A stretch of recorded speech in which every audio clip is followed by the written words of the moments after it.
Are they going to think of table of contents if you do that? What's the play on words? I know, but are they going to think of the other meaning, table of contents, if you don't say discontents plural? Discontent. Table. Like, how's there more than one discontent? Just nobody ever says discontents. I know, but they say table of contents. Not Well, content. this isn't a table of contents. It's a table of discontent. Let's have this argument on camera. And Okay, then I'm going to start. All right. Are we really ready to do this? Yeah, we're doing it right now.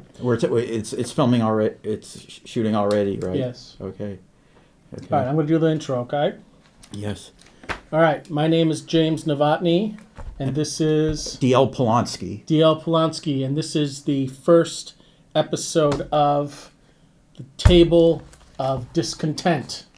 Okay. Which we just came up with. We just came up with the name. So it is June 15th, 2026. My first personality.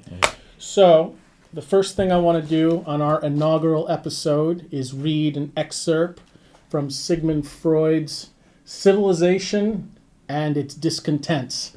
So we live in civilization and we are discontented, are we not? Yeah. We're going to talk a lot about that. Yeah. Okay.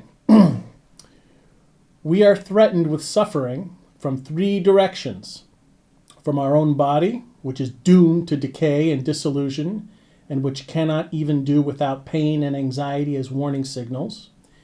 From the external world, which may rage against us with overwhelming and merciless forces of destruction. And finally, from our relations to other men or other people. The suffering which comes from this last source is perhaps more painful to us than any other. That's very prescient. Okay, so, I hope. DL, I understand that you are an artist, a filmmaker, a painter.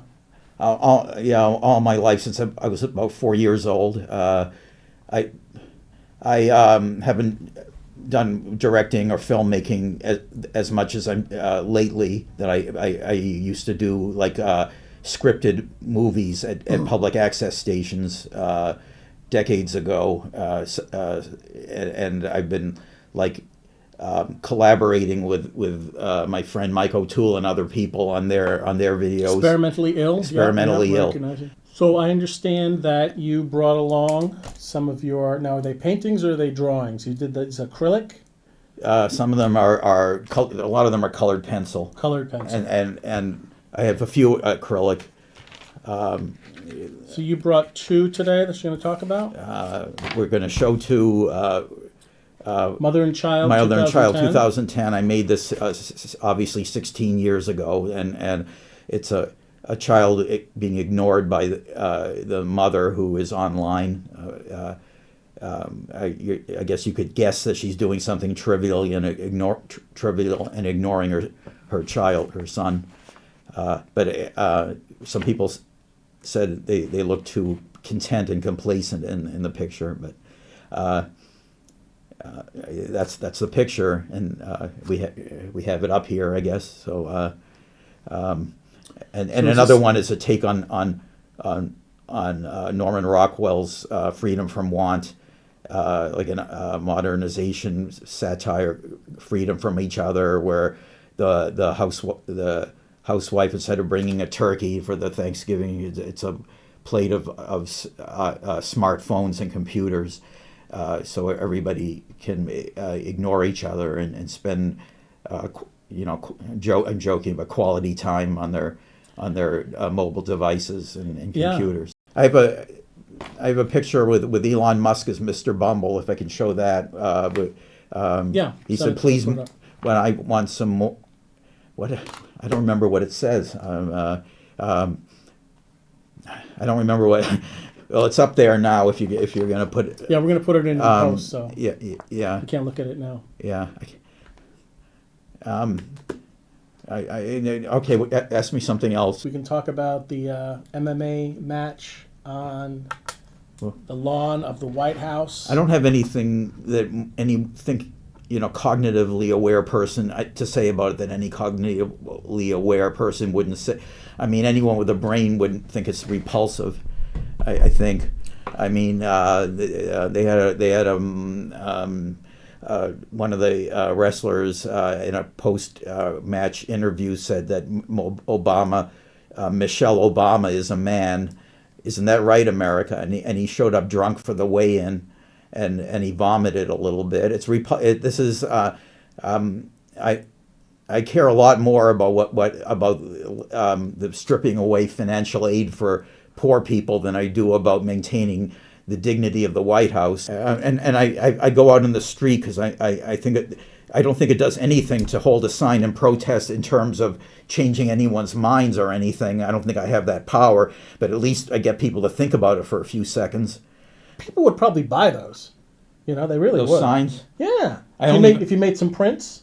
I added some words to it that I don't have copy of without. You'd have to get some kind of permit or something. Or I'm telling you something. You just keep your eye open for the next farmers market or some shit like that, and you go out there with all your protest art. I bet that would sell. Yeah, I only use one sign. I've been using that. I've done it 261 days so far. Straight? No, there are days when I'm sick. There are days when it's snowing. There are days when it's raining. I'm not going to. No one looks at it if I even put in a clear plastic thing, so I can't take it out in the rain. No, I took it out 261 days since January 16th, 2025, 3 days before Trump's second term began. I've taken it out most days. I think that's most days, or maybe not most, but it's 261 as of this filming on June 14th, 2026. Okay. All right, so this was our first episode. What did we decide to call this? Table of discontent. Table of discontent, and I have discontent about making it singular. I think it should be table of discontents. Even so, you think about table of contents, and it's table of discontents. Otherwise, you don't get the double meaning of it. Okay. Maybe we can decide that later. Would you like me to put, when I do the credits, would you like me to put the extra S on there, the table of discontents? Maybe you could put a parenthesis around you know what? Actually, because it didn't make sense to me, because if we say the table of discontent, then we're talking about the table. Or, if we say the table of discontents, you and I are the discontents. So the discontent goes from the table and it comes onto us. We're discontents. We're discontents. All right, call it the table of discontent. If you want. Wait a minute! I just came up with a reason I just came up with a way that your way would work, and now you want to go back to my way. This is all superficial, but nobody. It doesn't work if you say no. It doesn't make people think of table of contents. I want people, and this is table of discontents. All right, we'll do table of discontents. That's fine. You want me to pronounce it differently? Not discontents, discontents. No, it's good. It's good enough. Or you could put dis and parentheses. Oh. No, that wouldn't work. We could have done civilization and it's incontinence. Yeah, yeah, yeah. Incontinence, like you know who, or dear Führer. Wow, it's still cycling back. All right. Okay. Okay. This was our inaugural episode of Table of Discontents. Yes. We've been talking. I think this may be turning into a political show. I think so. You think so? You think it might be? Yeah, I think everything is Trump makes everything political. Because, Trump makes it all political. Because it's Trump who's doing specifically because he's not political and he's infesting. All right, his lack of humanity into the opposite of humanity. Okay, you want to wrap things up and have a nice ending to this. Well, I mean, I don't want to wrap it up until you feel like you've told us everything you need to tell us about your feelings about Trump. Is there anything else you need to add at this point? He sucks. It's not disrespect to say this about the president. It's disrespect to the office to have a president like that.